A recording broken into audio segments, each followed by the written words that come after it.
Hi all, welcome to today's Matchday -1 press conference with Sarina. Thank you for your time. We'd ask you to keep yourselves on mute and raise your virtual hand if you'd like to ask a question.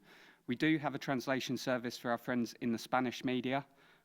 We will begin with Joe Curry at the BBC, please. Hello, Sarina. Good to see you. Yeah, hi, Joe. First of all, how are you? I'm good, thank you. I'm feeling well.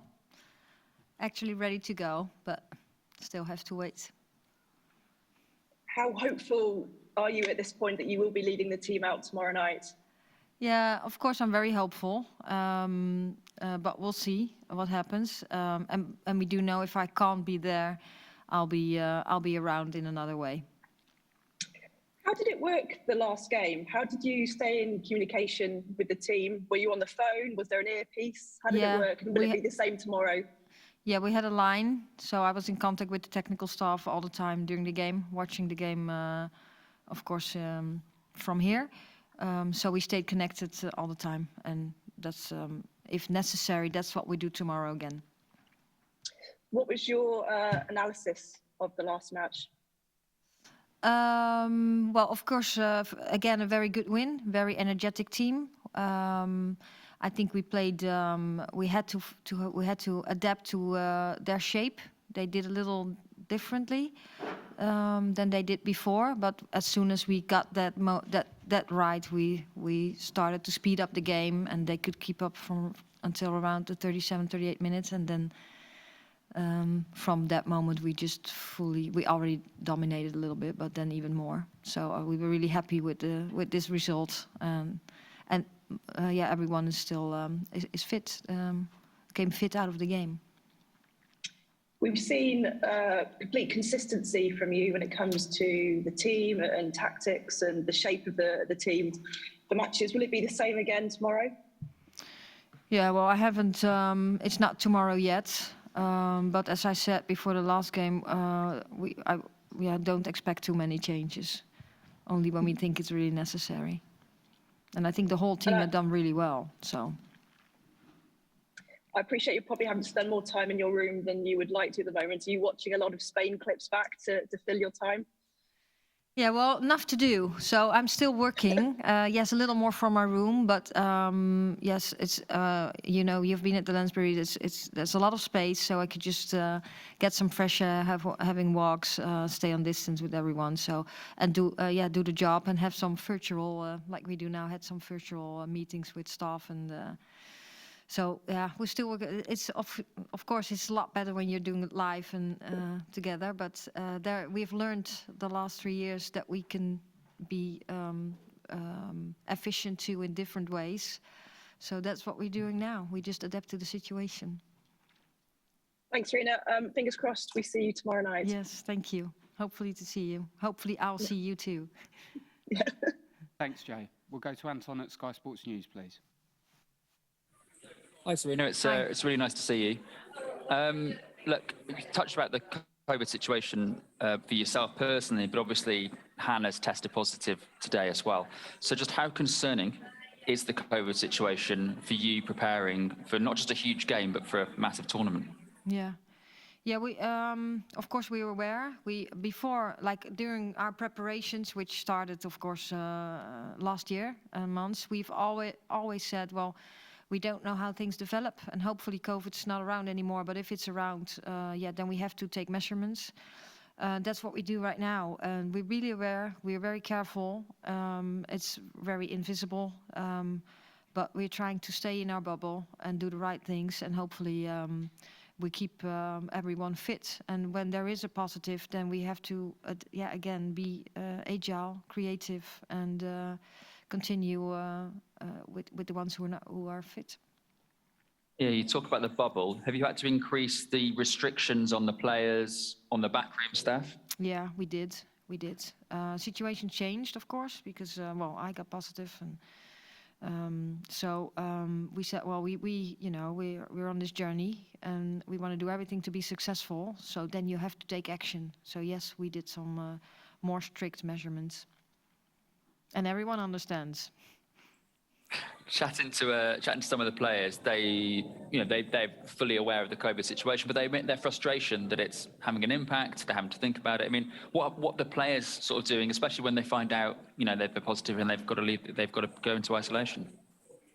Yeah, well, we just, we know, of course, you hope it doesn't happen, but we have been spoken about this situation, about the COVID, and we have experienced COVID for the last 3 years, 2.5 years. So it's not totally new for us. Of course, you don't want it at the Euros, but it's not new, so we know what we have to do.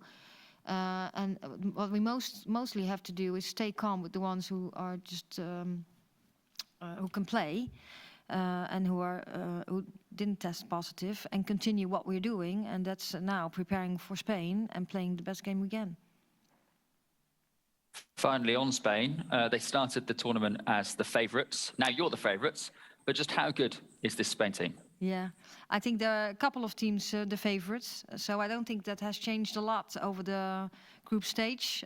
We've seen that the games are high level and that there are more teams that can win the Euros.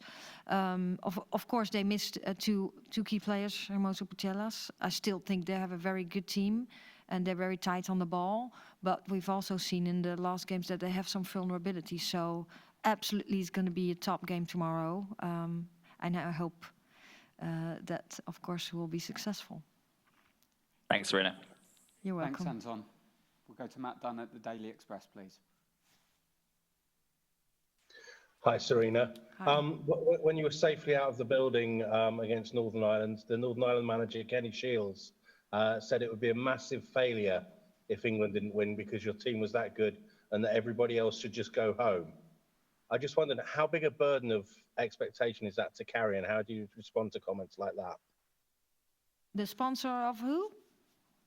The Northern Ireland manager, Kenny Shields. Okay. Oh, you mean, okay. Oh, I thought we didn't talk about Northern Ireland anymore. Sorry. Now we have, of course, we know our plan. We know our strengths. We know our opponents very well. We also know that there's more favourites to win. What we're just focusing on now is that we have a game tomorrow against Spain. We did well in our group stage, but we don't have anything yet. And we just focus on the next game, and that's Spain. And they're a very good team. We're a very good team too, and we want to play the best game we can, and hopefully that will bring us the win. Thanks, Matt. I think Matt might have frozen. We'll go to Amy Rizuki. Hi, Sarina. Glad to hear you're doing well. A bit on the opposition tomorrow. Spain are a team that don't change their style a lot. Are you very confident that you know what to expect from Spain? And are you maybe expecting to see a little bit more of the ball yourselves tomorrow? Yeah, I do expect the game that they've played all the time. And they probably have the ball a lot too. I hope we'll have the ball too. And we played them before, of course. They had a little more the ball, but yeah, that's okay in certain moments of the game. But I do think we are pretty comfortable on the ball too. So I'm pretty excited to see what it's going to look like tomorrow evening.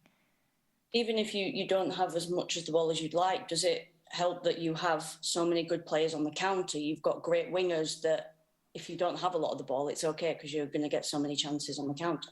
Yeah, it's all about trying to use our strengths and trying to exploit their weaknesses. And yes, we do know if you're a little deeper on the pitch that there comes a lot of space because they have such an attacking style of play. So we absolutely are aware of that. Thanks, Sarina. Thank you. Thanks, Amy. We do have a lot of hands up, so if we can keep it to a question each at this stage, that would be fantastic. We'll go to John Cross at the Mirror, please. Hi, Sarina. Can I just take you back to the COVID issue? Was this always your worst nightmare building up to this tournament? Because as you said, it hasn't gone away. And I just wonder also, how has the last few days been for you in terms of what you can do specifically, and also the measures? You talked about the extra measures. What exactly do you mean? What extra measures can you take to safeguard the players? Yeah. Well, first of all, it's not the worst nightmare. It's just the situation that we have to deal with.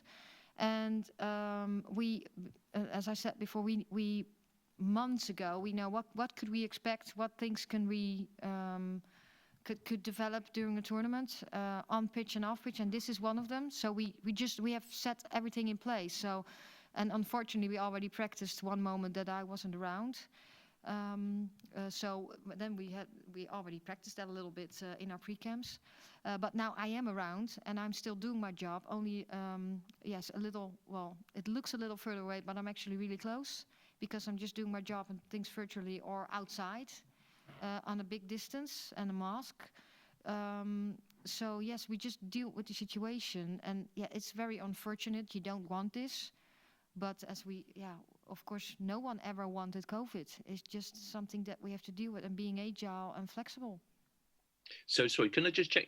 Were you involved in training this morning, but just from a greater distance? Yeah, I'm involved in all. I've been involved in all the training, and I'm just staying on a big distance with a mask on and make sure that I don't get close to people. But of course, you can always observe real closely and sometimes give a message through. And we have, with the technical staff, we have such a workflow that's so that goes so fluent that everyone knows what to do, and we're connected anyway. Thank you. Good luck tomorrow. Thanks. Thanks, John. We'll go to Dan Salisbury-Jones at ITV. Hi, Sarina.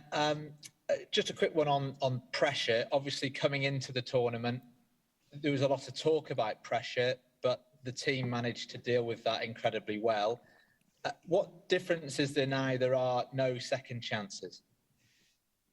Yeah, first of all, most of all, you talk about pressure all the time, and we talk about football. And football under the highest pressure against the best opponents we have in Europe. So what we're trying to do is just play football, play at our best, and try to use our strengths and trying to exploit the weaknesses of the opponent. And yes, we know now it's a knockout stage, but that counts for the opponent too. So obviously it's really exciting, but we're talking about what do we have to do, what's our plan, what's our task, what are the individual tasks to do as good as possible and just work as hard as we can, and then hopefully we become successful. Thank you, Dan. We'll go to Lindsay Hooper at UEFA. Hi, Sarina. Is there anything extra that you've introduced to preparations, to training for knockout stage football? No, it's another game. And it's just we always talk about expectations, but we have done that so much earlier in the preparations too. Yeah, the preparation is always the same structure towards every game, so also to this game. Thanks, Lindsay. We'll go to Phil Medlicott at the Press Association. Hi, Sarina. I just wanted to ask you about something, an article that came out overnight. Former England player Anita Asante, she wrote a piece about the importance of diversity and the problem of the lack of diversity in the England women's team. And she says talking about that shouldn't be seen as a criticism of yourself or of the team.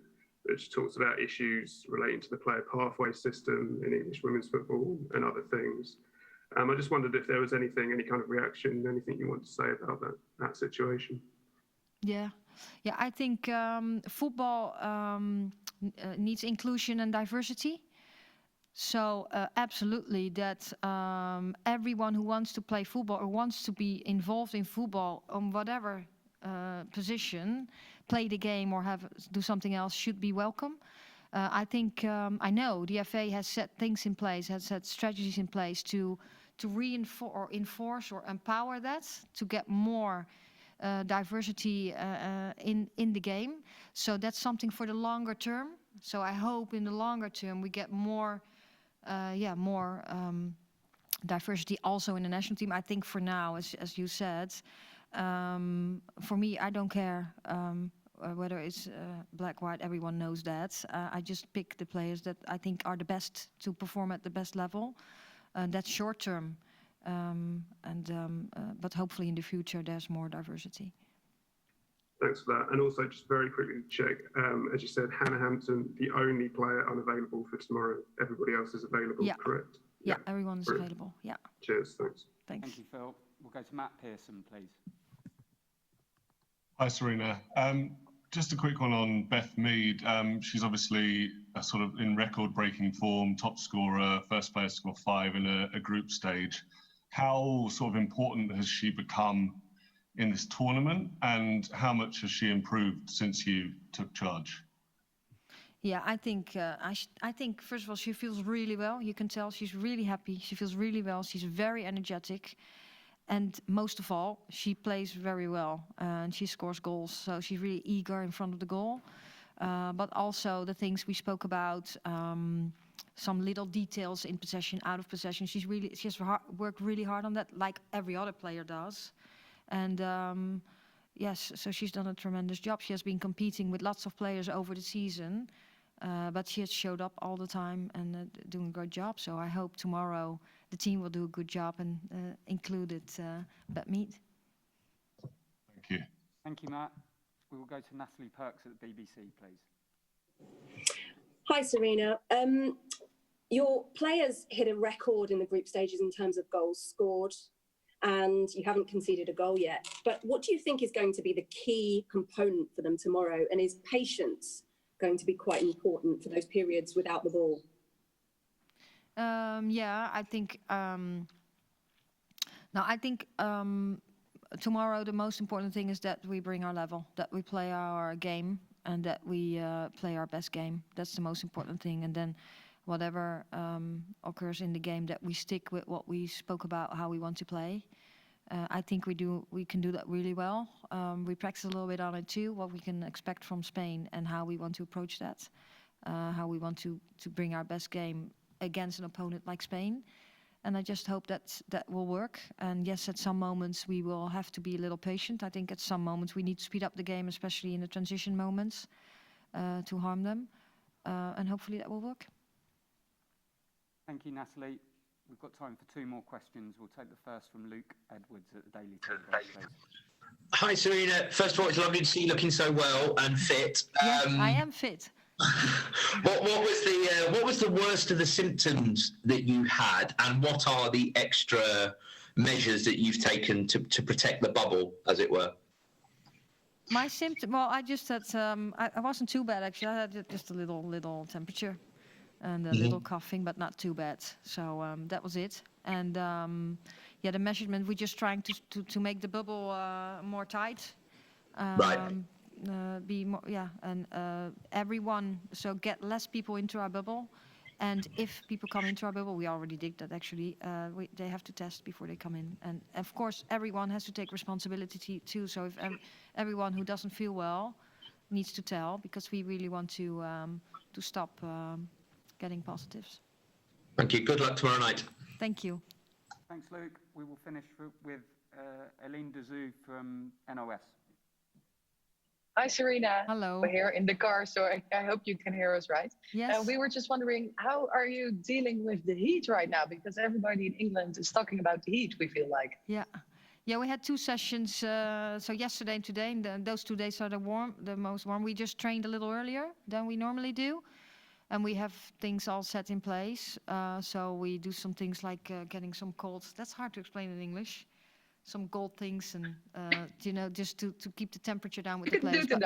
Yeah, I know. Then we need a translator. But no, I think the team did really well. And this morning, actually, they said it was going to be really hot, but it was a little bit of wind, so that was nice. And we watered the pitch a lot, so we did well. And tomorrow the temperature will drop a little bit, so it's going to be really cold, around 24 degrees. So that will be fine. Thanks. Thank you. Thanks everyone for your time and your flexibility, and we hope to see you tomorrow. Thank you. See you tomorrow, hopefully.